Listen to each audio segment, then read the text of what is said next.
Spark and Shred by Race401.com.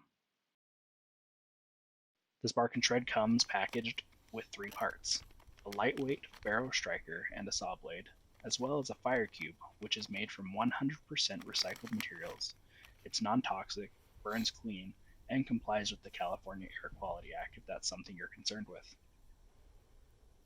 The first time you use the striker, you may need to remove the black protective coating. I like to use the smooth edge of the blade and lightly scrape it against the striker until it's shiny. Once you've done this, it will produce a hot spark.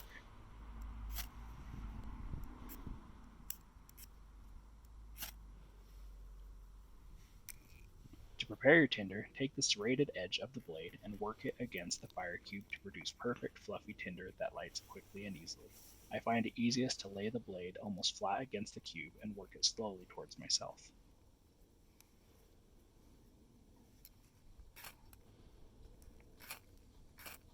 Happy fire building!